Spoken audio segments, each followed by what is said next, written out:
¿Cómo funciona el mundo que nos rodea y qué es real?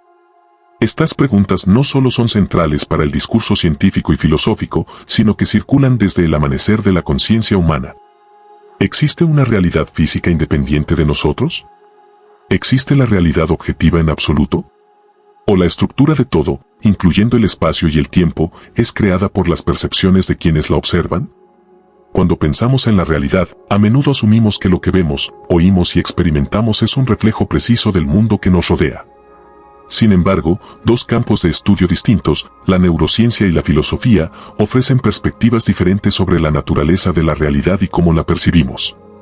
La neurociencia nos dice que nuestro cerebro crea nuestra realidad, toma la información de nuestros sentidos y construye un modelo del mundo que experimentamos. A este modelo lo llamamos realidad. Nuestros cerebros usan ese modelo para hacer predicciones sobre lo que ocurrirá después, basadas en experiencias pasadas y en la entrada sensorial. Pero ¿qué tan preciso es este modelo de la realidad? ¿Es posible que nuestros cerebros estén creando una versión distorsionada del mundo que nos rodea? Las investigaciones sugieren que nuestras percepciones no siempre son confiables y que nuestros cerebros pueden ser engañados con facilidad. Las ilusiones ópticas, por ejemplo, demuestran cómo nuestro cerebro puede ser engañado por estímulos visuales simples, te lo mostraré más adelante en el video. Por otro lado, la filosofía nos dice que la realidad es algo que existe independientemente de nuestras mentes. Existe fuera de nuestros cerebros y puede conocerse mediante la razón y la observación. Según esta visión, la realidad es objetiva y existe estemos o no ahí para percibirla. Sin embargo, esto plantea la pregunta de cómo podemos saber algo sobre la realidad. Si dependemos de nuestros sentidos para percibir el mundo y nuestros sentidos son falibles, ¿cómo podemos estar seguros de que lo que percibimos es exacto? Este es un problema central en la filosofía, conocido como el problema del conocimiento. Una posible resolución es confiar en la razón y la lógica para entender la realidad. Usando la razón y la observación, podemos llegar a conclusiones sobre la naturaleza de la realidad que no dependen de nuestras percepciones subjetivas. Pero incluso este enfoque no es infalible, nuestras capacidades de razonar pueden ser defectuosas y nuestras observaciones pueden verse influidas por nuestras preconcepciones y sesgos. Entonces, ¿dónde nos deja esto en nuestra comprensión de la realidad? Parece que ni la neurociencia ni la filosofía ofrecen un panorama completo de cómo percibimos el mundo que nos rodea. La verdad puede encontrarse en algún punto intermedio, una combinación de nuestra entrada sensorial, procesos cognitivos y capacidades de razonamiento. Este asunto de la distinción entre las cosas en sí y las cosas tal como aparecen ha inquietado a los filósofos durante años. ¿Pero qué tiene que ver con la física moderna, específicamente con la historia de la teoría cuántica? De hecho, tales preguntas han acosado a la teoría casi desde el momento de su nacimiento en la década de 1920. Desde que se descubrió que las partículas atómicas y subatómicas exhiben tanto propiedades localizadas, tipo partícula, como propiedades deslocalizadas, tipo onda, los físicos han quedado enredados en un debate sobre lo que podemos y no podemos saber acerca de la verdadera naturaleza de la realidad física. Parménides, uno de los más grandes pensadores presocráticos, habló sobre la naturaleza de la realidad y argumentó que el mundo que vemos es una ilusión. La verdadera naturaleza del mundo es inaccesible a nuestros sentidos, pero accesible mediante la razón. Además, este mundo real es inmutable, unificado y atemporal. El argumento de Parménides comenzó con la idea de que no podemos tener un concepto racional de la nada. Como la nada no puede existir, sostuvo que no había espacio vacío.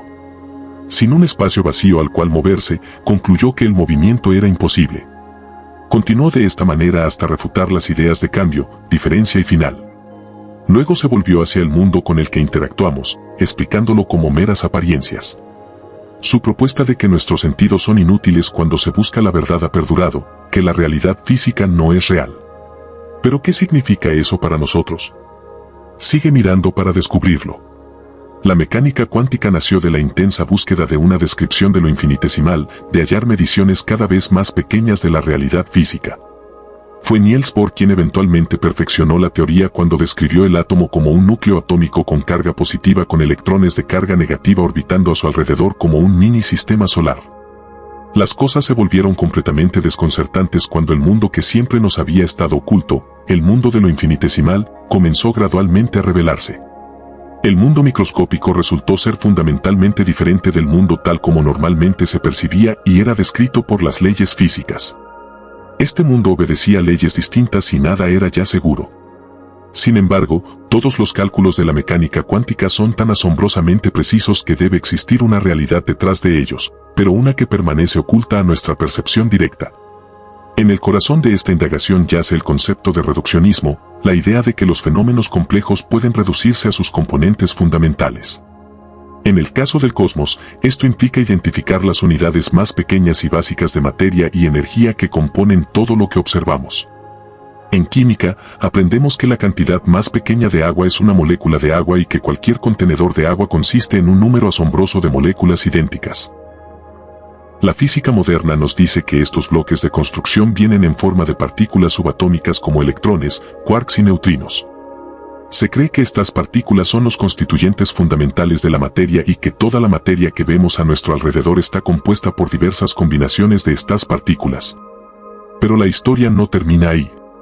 Los bloques de construcción fundamentales del cosmos van más allá de las partículas, extendiéndose hasta el propio tejido del espacio y el tiempo. Según la teoría de la relatividad general de Einstein, el espacio y el tiempo no son entidades separadas, sino que están entrelazados formando un tejido unificado de 4 dimensiones conocido como espacio-tiempo. En este marco, el universo no está compuesto solo por partículas moviéndose a través del espacio, sino por una interacción dinámica entre la materia y la curvatura del propio espacio-tiempo. Esto conduce a fenómenos como la gravedad, que es el resultado de la deformación del espacio-tiempo por objetos masivos. Con los años, los científicos han propuesto distintas ideas sobre cuál es el verdadero bloque fundamental del cosmos. La más popular que ha ganado tracción es la información, que la realidad está hecha de información. A primera vista, puede parecer un concepto abstracto, pero avances recientes en el campo de la teoría de la información han mostrado que la información es una parte fundamental del universo. La información puede definirse como una medida de la incertidumbre en un sistema, en otras palabras, nos dice cuánto no sabemos acerca de un sistema en particular. Esto puede incluir todo, desde la posición y el momento de las partículas hasta las propiedades de los agujeros negros. En el marco de la mecánica cuántica, la información desempeña un papel central. El famoso efecto del observador nos dice que el acto de medir un sistema cuántico puede alterar fundamentalmente su estado. Esto implica que el acto de medición, o la adquisición de información, es una parte integral del mundo cuántico. Además, teorías recientes como el principio holográfico sugieren que la información puede ser el mismísimo tejido del espacio-tiempo. Esta idea postula que la información en un espacio tridimensional puede codificarse en una superficie bidimensional, como un holograma. Esto implica que el universo podría ser fundamentalmente holográfico, con la información sirviendo como los bloques básicos de la realidad. Es porque la información aparece a nivel macro y también a nivel subatómico. Algunos científicos sostienen ahora que la información es la única candidata a bloque fundamental que puede explicar su propia existencia, ya que la información genera información adicional que necesita ser comprimida, generando así más información en el proceso.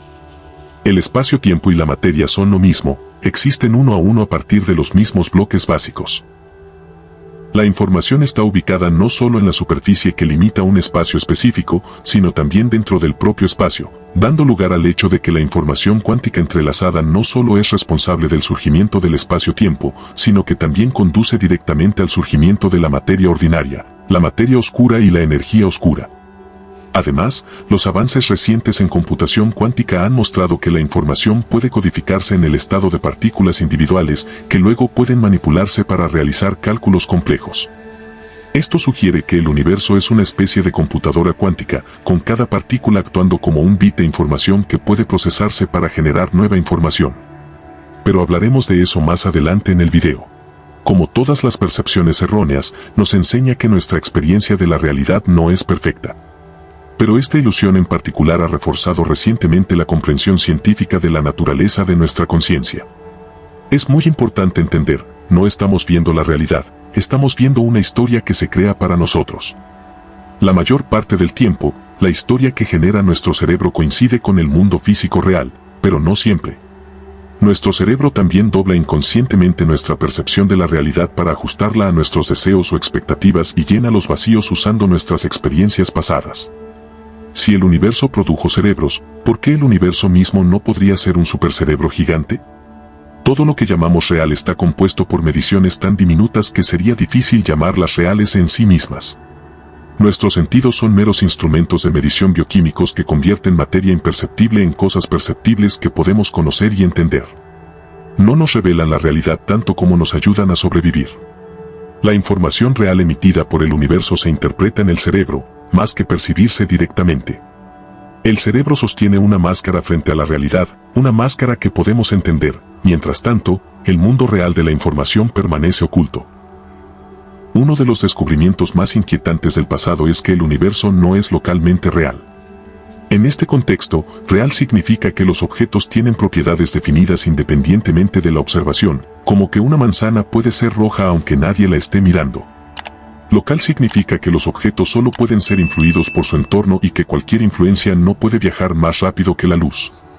Las investigaciones en la frontera de la física cuántica han encontrado que estas dos cosas no pueden ser ambas ciertas. En cambio, la evidencia muestra que los objetos no están influenciados únicamente por su entorno y que también pueden carecer de propiedades definidas antes de la medición. Tres físicos teóricos, John Clauser, Anton Zeilinger y Johann Aspect, fueron galardonados conjuntamente con el Premio Nobel de Física 2022 por un experimento de 1972 y muchos experimentos posteriores que muestran que la visión del universo como realismo local probablemente es falsa. Su trabajo dejó claro lo que realmente implica la mecánica cuántica.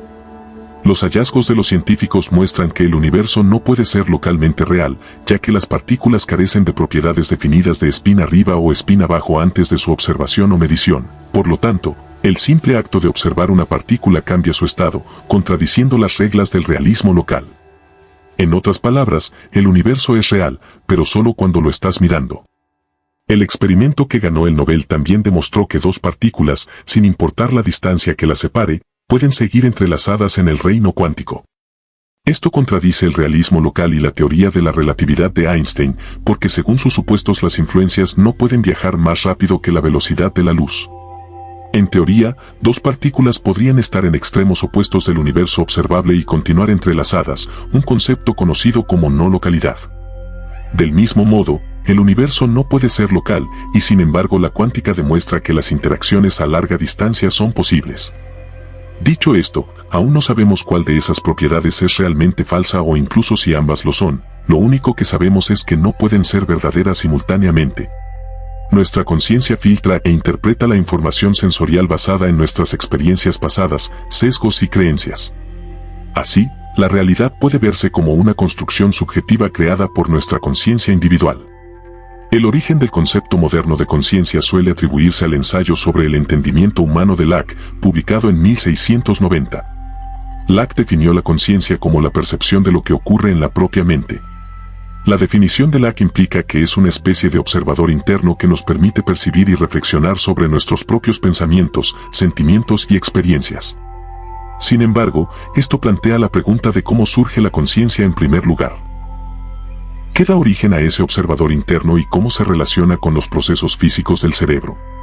A William James se le suele acreditar la popularización de la idea de que la conciencia humana fluye como un río, en su obra Principios de Psicología 1890. Según James, la corriente del pensamiento está regida por 5 características. Todo pensamiento tiende a formar parte de una conciencia personal. Dentro de cada conciencia personal, el pensamiento está siempre cambiando. Dentro de cada conciencia personal, el pensamiento es sensiblemente continuo, siempre parece ocuparse de objetos independientes de sí mismo, y se interesa en algunas partes de esos objetos en exclusión de otras. James creía que la conciencia no era solo una colección de eventos mentales aislados, sino un proceso dinámico que está en constante flujo. Usó la metáfora de una corriente para describir el fluir continuo de la conciencia, donde cada experiencia momentánea es parte de la corriente general. Según James, la conciencia no es simplemente una observadora pasiva del mundo, sino una participante activa en la conformación de nuestra experiencia. Creía que tenemos una corriente de pensamiento que nos lleva a lo largo del día, con nuestros pensamientos, sentimientos y percepciones interactuando continuamente entre sí. Una teoría que ha ganado tracción en años recientes es la idea de que la conciencia surge del procesamiento integrado de información que ocurre en el cerebro. Según esta teoría, la conciencia no es algo que emerge de regiones específicas del cerebro, sino una propiedad emergente del cerebro en su conjunto. En otras palabras, la conciencia surge de las complejas interacciones entre los miles de millones de neuronas del cerebro, con cada neurona actuando como un bit de información que contribuye al patrón general de actividad. Sin embargo, esta teoría aún no logra explicar si todos los organismos poseen conciencia o no. Por ejemplo, poseen conciencia los humanos y ciertos otros animales, mientras que las bacterias y las plantas no. Las teorías o leyes postuladas no pueden dar cuenta plenamente del surgimiento de la conciencia, dejándonos con un misterio desconcertante que desafía nuestra comprensión básica del mundo natural. Las leyes naturales, que gobiernan el comportamiento de las partículas y el movimiento de la energía, no parecen requerir la existencia de la conciencia y ciertamente no parecen ofrecernos ventajas evolutivas. ¿Pero por qué existe la conciencia? Solo pueden existir dos posibles explicaciones. La primera es que hay fuerzas en juego que aún no hemos comprendido que favorecen la aparición de esta enigmática experiencia. Quizá existan presiones evolutivas que favorezcan el desarrollo de la conciencia, o tal vez haya otros factores aún desconocidos. La segunda explicación es que la conciencia es un producto que creamos, una función que servimos como seres humanos. Somos los generadores de la experiencia, los creadores de los qualia que conforman nuestras vivencias subjetivas. Pero ¿para quién creamos este producto y cómo lo reciben? Estas preguntas permanecen envueltas en el misterio, dejándonos con más interrogantes que respuestas. Así que aquí estamos, generando este producto llamado conciencia, del que aparentemente no tenemos un uso, que es una experiencia y, por lo tanto, debe servir como una experiencia. El siguiente paso lógico es suponer que este producto sirve a alguien más, que todo lo que conocemos y experimentamos, incluida la realidad misma, es una simulación creada por alguna entidad invisible e incognoscible. Lo cual nos lleva al siguiente capítulo de este video. Imagina un mundo donde las personas, las estrellas sobre nuestras cabezas, el suelo bajo nuestros pies, incluso nuestros cuerpos y mentes fueran una elaborada ilusión. ¿Qué pasaría si la realidad que experimentamos cada día no fuera más que una simulación hiperrealista diseñada por una civilización avanzada o un programa de computadora? Por supuesto, este es un concepto familiar en libros y películas de ciencia ficción, incluida la película taquillera de 1999, The Matrix. Pero muchos físicos y filósofos dicen que es posible que realmente vivamos en una simulación. Según Nick Bostrom, quien acepta firmemente esta teoría, si vivimos en una simulación entonces el cosmos que observamos es solo una pequeña porción de la totalidad de la existencia física. En su artículo seminal Vives en una simulación por computadora, Bostrom explica que las generaciones futuras podrían tener megacomputadoras capaces de ejecutar numerosas y detalladas simulaciones de sus antepasados, que la gran mayoría de las mentes como las nuestras no pertenecerían a la raza original, sino a personas simuladas por los descendientes avanzados de una raza original. Entonces es posible argumentar que, de ser así, sería racional pensar que probablemente estamos entre las mentes simuladas más que entre las biológicas originales. Desde entonces, la idea ha ganado tracción en la cultura popular y en la comunidad científica. Elon Musk, fundador de SpaceX y Tesla, declaró célebremente que la probabilidad de que vivamos en la realidad base es de una entre miles de millones. El físico Neil deGrasse Tyson también ha comentado sobre la posibilidad, afirmando que la probabilidad de que nuestro universo sea una simulación es mejor que 50-50. Pero la mayor pregunta permanece, si vivimos en una simulación informática, ¿quién es el programador original? Podría ser, según Chalmers, simplemente un adolescente hackeando en una computadora y ejecutando 5 universos en segundo plano, pero también podría ser alguien que, no obstante, es omnisciente, que todo lo sabe, y todopoderoso respecto de nuestro mundo. La teoría de la simulación se basa en el argumento que los filósofos han tenido durante siglos, que nunca podemos saber si lo que vemos es real. Sin embargo, otros sostienen que el argumento de la simulación es defectuoso, señalan que no existe evidencia empírica que apoye la idea de que vivimos en una simulación. Además, argumentan que incluso si viviéramos en una simulación, sería imposible probarlo, ya que las reglas de la simulación serían todo lo que conoceríamos. Pero la pregunta sigue en pie, ¿vivimos en una simulación? Y si lo hacemos, ¿cuáles son las implicaciones? Si nuestra realidad no es más que un programa de computadora, ¿cuál es la naturaleza de nuestra existencia? ¿Somos simplemente constructos digitales sin verdadero libre albedrío ni agencia? ¿O somos algo más? ¿Podemos alguna vez conocer y percibir la información real y limitada del mundo y no meramente las percepciones ilusorias que el cerebro crea para darnos conciencia de nuestro entorno? Como dijo Carl Sagan, somos una forma que tiene el universo de conocerse a sí mismo. Desde el primer momento en que los humanos tuvieron lenguaje, que les permitió pensar e imaginar, hemos estado especulando sobre la realidad y nuestro origen. Gradualmente nos volvimos más exitosos en ello. El objetivo final del juego es finalmente descubrir nuestro origen y darle sentido a todo, incluido el universo y la información que emite. Al final, la pregunta de si vivimos o no en una simulación es a la vez cautivadora y misteriosa. Desafía nuestra comprensión del mundo y de nosotros mismos y nos obliga a enfrentar las limitaciones de nuestro propio conocimiento y percepción. Si bien el argumento de la simulación es un concepto fascinante para reflexionar, es importante recordar que debemos abordarlo con una dosis saludable de escepticismo y humildad. A medida que seguimos empujando los límites de la tecnología y explorando las fronteras de la ciencia, puede que algún día podamos responder la pregunta de manera definitiva. Pero hasta entonces, debemos permanecer abiertos a las posibilidades de lo desconocido y continuar buscando nuevas ideas y perspectivas sobre el mundo que nos rodea. Mientras tanto, deberíamos enfocarnos en abrazar la realidad que podemos medir y observar y resistir la tentación de imponer nuestros propios sesgos y preconcepciones al mundo. Solo así podremos aspirar a lograr una comprensión más profunda del universo y de nuestro lugar en él. Así que sigamos haciendo preguntas, sigamos explorando los misterios del mundo y sigamos esforzándonos por descubrir la verdad, sin importar a dónde nos lleve. Otra gran pregunta para plantear es, ¿por qué el universo está finamente ajustado para la vida? Gracias por mirar y suscríbete.